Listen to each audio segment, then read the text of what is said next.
Bonjour à nouveau, chers amis internautes. Le quotidien béninois d'information générale et d'analyse L'Informateur propose ce matin en manchette certificat d'études primaires CEP 2022, les dispositions en salle, les mesures anti-Covid étant revues, le ratio de 35 candidats par salle est autorisé. Des détails sur l'acte signé du directeur des examens et concours est publié dans les colonnes de la parution de ce matin qui nous donne un avant-goût en manchette ce matin. C'est un communiqué des précisions sur la dite correspondance dans les colonnes de la parution de ce matin du journal, précisément en page 3. Toujours à la une du quotidien L'Informateur de ce matin.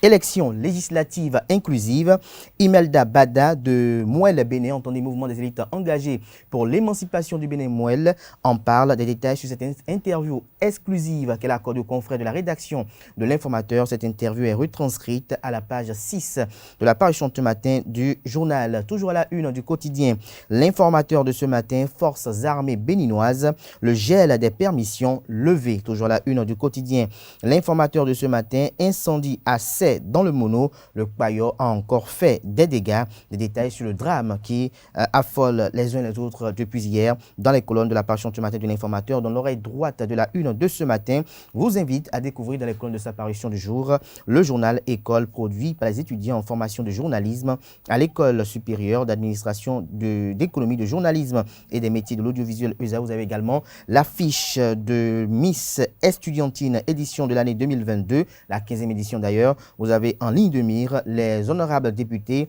qui sont soutiens à cet événement d'envergure depuis 15 ans. Vous avez l'honorable Gérard Benochi, vous avez l'honorable Augustin Envoy-Blas, vous avez l'honorable et président de l'institution parlementaire, Louis Vlavonou, et puis le promoteur lui-même, en la personne de Émeric Joël Alagbé. Vous avez également pour illustration les photos des différentes candidates en lice pour cette compétition de la 15e édition, un événement que soutient ESE depuis près d'une dizaine d'années à travers son promoteur, le président directeur général Clément Adéoti Adéchian. L'Informateur fait savoir ce matin que dans le cadre du mini-tournoi de la journée FIFA à Antalya, il y a eu une très belle prestation des écureuils en Turquie. Nous passons à présent au quotidien national d'information qui propose ce matin en manchette lutte contre la cherté de la vie, satisfaction des consommateurs et syndicalistes. Les mesures prises par le gouvernement au Conseil des ministres du 23 mars 2022 contre la cherté de la vie sont favorables ou sont favorablement accueillies par les associations de consommateurs et des syndicalistes. C'est un titre que affiche ce matin La Nation en manchette. Plus de détails sur son article à la page 3. Toujours à la une du quotidien national d'information ce matin, exposition des trésors royaux du Bénin au Palais de la Marina. Déjà plus de 33 000 visiteurs. Des précisions sur les différentes couches sociales qui se sont rendues, qui ont effectué le déplacement au niveau du Palais de la Marina à la page 2 de la parution de ce matin du journal La Nation. La Nation qui propose également comme titre à la une ce matin, match Libéria-Bénin à Antalya Coupe 2022. Les écureuils humilient les Lone Stars. Nous passons à présent à Le Matinal, prétendu détournement d'un projet de barrage à Djougou. Qui en veut à Abdoulaye Biotchane, s'interroge le confrère. La guerre des positionnements pour les élections législatives a commencé, fait observer le Canard. Le Canard nous donne un avant-goût de son article en manchette ce matin. Il fait savoir que les traditionnelles intrigues de la veille des élections au Bénin agitent déjà l'opinion à Djougou. À moins d'un an des élections législatives du 8 janvier 2023, le nom du ministre d'État chargé du développement et de la coordination de l'action gouvernementale, Abdoulaye Biotchane, est cité à tort dans le détournement d'un projet de construction de 2 barrages dans la cité des Pétoni. Toujours à la une du quotidien Le Matinal de ce matin, célébration de la journée météorologique mondiale 2022. Sous le sceau d'action rapide contre les changements climatiques, la photo du ministre des Infrastructures et des Transports, Hervé Réhoumen, est mise à la une pour illustrer le titre à la une. Nous restons toujours à la une de Le Matinal, à l'oreille droite précisément. Miss Bénin, un label culturel en disparition. Le gouvernement à pied d'œuvre pour la reprise du concours, nous informe Le Matinal ce matin. Matin Libre propose ce matin en manchette activisme et réveil soudain à l'approche des élections législatives. Les députés dans une opération de charme, fait observer le confrère de Matin Libre qui propose également à ses lecteurs comme titre à la une ce matin. mesures du gouvernement contre la cherté de la vie, la CSA Bénin s'en réjouit et exprime des inquiétudes. Toujours à la une du quotidien Matin Libre de ce matin, aménagement urbain, la technique du coffrage glissant, les détails à la page 9 de la parution de ce matin du journal, qui propose également comme titre à la une ce matin, lancement du baromètre des médias africains, la viabilité des médias numériques au Bénin en débat. L'article est publié à la page 7. Le Béninois libéré, titre ce matin en manchette, mafia foncière à Kadiamé, audition des parties dans l'affaire Anani Brice, nom des principaux acteurs du crime. Ils sont gardés à vue pour être présentés au procureur lundi prochain. Plus de détails à la page 3. Toujours à la une du quotidien Le Béninois libéré de ce matin par son abnégation dans la gestion de l'hémicycle, ou pour ne pas dire pour son abnégation dans la gestion de l'hémicycle, Louis Vlavonou, élevé grand maître de la bonne gouvernance, ne détaille cette distinction du président de l'institution parlementaire du Bénin à la page 3 de la parution du matin du journal, qui nous propose également comme titre à la une ce matin, régulation des médias en ligne, la HAC, entendez la haute autorité de l'audiovisuel et de la communication, en visite technique au groupe de presse Le Béninois libéré. Bénin, redressement fiscal, la résidence privée de Sébastien Germain à Javon sous scellé. De quelle résidence s'agit-il? C'est à découvrir dans les colonnes de la parution de ce matin du journal Le Béninois libéré. Nord-Sud quotidien, quant à lui, nous propose ce matin en manchette appui au secteur privé, mise en place d'une structure pour booster les petites et moyennes entreprises. Nous passons à présent au journal Libération qui libère ce matin en deuxième de titre à la une, relations internationales. Les conventions entre le Bénin et l'Organisation mondiale du tourisme passées en revue, des précisions sur ces différentes conventions à la page 4 de la parution ce matin du Canard. Toujours à la une du même journal ce matin, amélioration du climat des affaires au Bénin vers la création d'un guichet unique pour les petites et moyennes entreprises.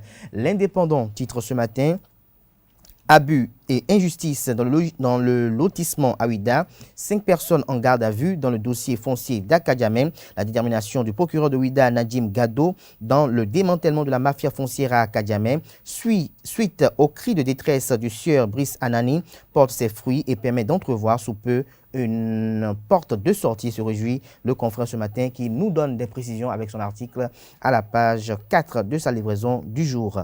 Toujours à la une du quotidien L'Indépendant de ce matin, polémique inutile autour de la date des élections législatives de 2023, les pendules remises à l'heure par la Cour constitutionnelle. Nous restons toujours à la une du quotidien L'Indépendant de ce matin, journée FIFA mars 2022. Le Bénin bat le Nigeria 4-0. Le Grand Regard en manchette ce matin, mesures gouvernementales face à la cherté de la vie, la caution de talons pour les législatives de 2023. À l'issue du Conseil des ministres du mercredi 23 mars 2023, plusieurs mesures sont prises par le gouvernement dans le but de permettre à chaque Béninois de mieux supporter la cherté de la vie. Des mesures appréciées de tous et dont les effets sur le panier de la ménagère seront évidents dans les jours à venir, mais au regard du contexte politique. À travers ces mesures, le chef de l'État, Patrice Talon, amoindrit la tâche aux candidats des partis de la mouvance aux prochaines élections législatives. C'est une déduction que fait le confrère des mesures qui ont été prises par le gouvernement en Conseil des ministres avant-hier. Une déduction et également une analyse de la situation. Plus de détails sur cette analyse à la page 3 de sa livraison de ce matin. Exécution de décision de justice, le cauchemar se poursuit pour Sébastien Germain à Javon, titre Le Grand Regard ce matin à la une. Succession au trône du roi Bagana Souro II de Kouandé, l'ODHP appelle au respect strict des règles coutumières. L'affiche du jour affiche ce matin mesures contre la cherté de la vie. Patrice Talon siffle la fin de la pagaille dans les marchés. Des précisions sur les mesures qui ont été prises en Conseil des ministres de cette semaine dans les colonnes de la parution ce matin du journal, qui nous titre également à la une ce matin, audience au cabinet du maire de Porto Novo. Charlemagne Yancotti échange avec le nouveau bureau de NASFAT. Nous passons à présent au quotidien Les 4 vérités. Pour sauver les dragons de l'Ouémé est devenu un monstre à 2 têtes. Le maire Charlemagne Yancotti trouve la solution. De quelle solution magique s'agit-il? C'est à découvrir à la page 11 de la parution ce matin du Canard. Toujours la une de Les 4 vérités de ce matin. Affaire domaniale à Akadiamé, commune de Ouida. 5 éléments d'un réseau mis aux arrêts devant le procureur lundi prochain. Toujours à la une du même journal ce matin, développement de l'art et de la culture en milieu universitaire. La directrice du Centre des œuvres universitaires et sociales d'Abomey-Calavi, Kous AC Ghislaine Claude Fagbon, fait former des responsables des sections artistiques de l'UNA en danse traditionnelle. Des précisions sur cette formation à la page 7. Toujours à la une du même journal ce matin, acte 4 de la trilogie gagnante École, Entreprise, Ministère au Bénin. Donna Jean-Claude Oussou, ministre de l'Énergie, et Eleonore Yaila Descamps, ministre de l'Enseignement supérieur et de la Recherche scientifique, satisfait d'une initiative qui porte déjà de bons fruits, faire entrer l'école dans l'entreprise et l'entreprise dans l'école pour des compétences locales qualifiées pour le secteur de l'énergie. C'est le but ultime des acteurs de la trilogie, communique le confrère de l'Écat de Vérité qui nous donne des détails sur cette bonne initiative à la page 3 de sa livraison de ce matin.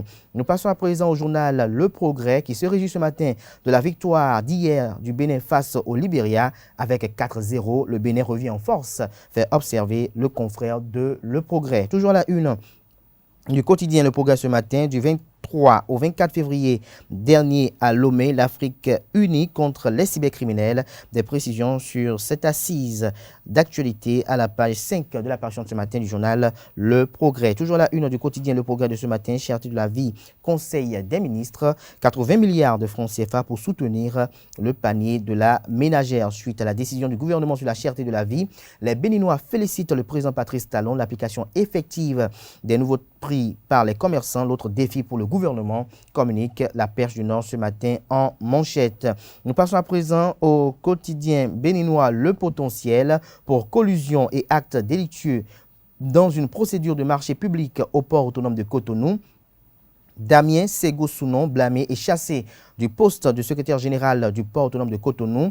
Le transfert du dossier à la brigade économique et financière BEF. L'acte attendu du directeur général Joris Albert Tiss. Des détails sur cette nébuleuse encore à la page 3 de la parution du matin du journal Le Potentiel qui titre également à la une ce matin, desservi dans un article de presse sur les événements de Séméret de 1999. Wallis Zoumarou contre-attaque. Toujours à la une du même canard ce matin. Après les retenues d'eau, Enabel, le nouveau scandale qui secoue Djougou. Nous passons à présent au quotidien Actu Express qui communique en manchette ce matin. Importante disposition de l'exécutif face à la surenchère ambiante.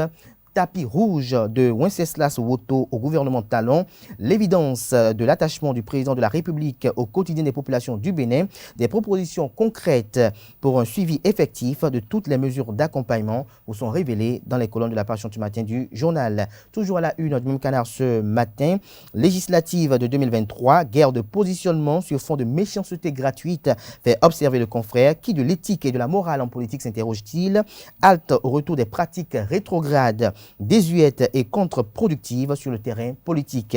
Toujours à la une du même journal ce matin, il s'agit du quotidien Actu Express, dont vous avez à l'écran la une du jour, bonne gouvernance locale dans la commune d'Abomey-Calavi, Angelo Arwandinou, la fierté des générations conscientes. Une saine ambiance entre élus communaux, une administration efficace, des actions idoines de développement dans tous les arrondissements et dans tous les domaines au profit de toutes les populations, une maîtrise des affaires domaniales, la sécurité et l'assainissement, le retour du vivre ensemble. Le journal La Boussole affiche ce matin en manchette, présumé détournement de projet de barrage d'eau à Djougou sur financement japonais, les excuses de La Boussole au ministre d'État Abdel Biachane et au maire Malik Sebou Gominan vous sont relayés dans les colonnes de la page ce matin du journal. Le Soleil Bénin Info titre ce matin face à la souffrance des Béninois due à la hausse des prix des produits de première nécessité ou de grande consommation. Patrice Talon déploie son arsenal anti-inflation. Les mesures adoptées par le gouvernement contre la vie chère au Bénin vous sont présentées également à la page 5 de la page ce matin du journal Le Soleil Bénin Info. Le quotidien Le Territorial titre ce matin en deuxième de titre. Fixation des nouveaux prix des produits en Conseil des ministres entre la promesse du gouvernement et la ruse des commerçants indélicats, veiller à l'application réelle des nouveaux prix sur le marché. Toujours à la une du même canard ce matin, réforme majeure visant la mise aux normes de l'offre touristique béninoise. Le gouvernement Talon, l'OMT et la Banque mondiale s'engagent davantage. Le CTS ou le CST, j'allais lire plutôt, l'octroi des licences et agréments et la formation des guides touristiques passés en revue. L'hebdomadaire catholique La Croix du Bénin nous fait paraître ce matin En manchette, ou cette semaine j'allais dire en manchette, suspension de la taxe contributive sur mobile money, les consommateurs entre soulagement et crainte. Toujours à la une de l'hebdomadaire de cette semaine, La Croix du Bénin, inquiétante propension des enfants de rue. Le dossier de l'hebdomadaire de La Croix du Bénin vous est publié aux pages 6 et 7 de la parution de cette semaine. Paix et démocratie au Bénin, une journée pour la mémoire de Monseigneur Isidore de Souza. Des détails sur la dite journée à la page 4 de la livraison de cette semaine. Monseigneur François Stémez, 70 ans après, un pasteur de toutes les âmes. L'article est publié à la page 10. Flash Info affiche ce matin en manchette, mafia foncière à Rouedo, à Gbégbéta. Un domaine de 17 hectares, 33 à 49 CA appartenant aux héritiers Agbé, morcelés et bradés, des autorités communales et locales au cœur de la mafia, dépouillés presque en larmes. Les héritiers invitent le chef de l'État, le président Patrice Talon, à leur secours. Le procureur de la République invité à s'autosaisir du dit dossier. Journée FIFA 2022, le Bénin bat le Libéria par 4-0. Baptême de feu réussi pour Moussa Latoundji. La Nouvelle Gazette titre ce matin la une, procédure judiciaire. Le domicile privé de Sébastien Germain à Javon saisi, volatilisé dans la nature dans la nuit du jeudi 17 au vendredi 18 mars dernier. Après une semaine de fouilles et d'enquête, pas de nouvelles de Georges Bada, un camouflé pour le régime de la rupture. Le quotidien 4 sur table titre ce matin en manchette. Journée internationale des droits de la femme au ministère de l'Enseignement supérieur et de la Recherche scientifique. Éléonore Yaïla Descamps exhorte à une réflexion sur la réduction des inégalités du genre. Des détails sur cette célébration mayanime à la page 3 de la parution ce matin du journal qui nous communique à la une ce matin. Formation des responsables des sections artistiques de l'UNA en danse traditionnelle à Sakété. La Décousse AC, entendez, directrice du Centre des œuvres universitaires et sociales d'Abomey-Calavi. Ghislaine Claude Fagbon dans la dynamique de développement de l'art et de la culture en milieu universitaire. Toujours à la une du même journal ce matin. Renforcement des capacités des points focaux VBG. Violence basée sur le genre, des commissariats d'Abomey-Calavi pour une prise en charge psychologique sûre et adaptée des survivantes. BBN Info, Best Bénin News Info titre ce matin en manchette, baisse des prix de plusieurs denrées alimentaires, c'est maintenant le plus dur commence. Fait observer le confrère, son article est publié à la page 4. Journée FIFA mars 2022, Moussa Latoundji fait une entrée époustouflante. C'est sur ce titre de BBN Info que prend un terme la une des journaux de ce matin. Merci à tout un chacun pour l'attention. Nous poursuivons cette émission avec Atifa Olafa qui prend place à présent pour le bulletin matinal d'information.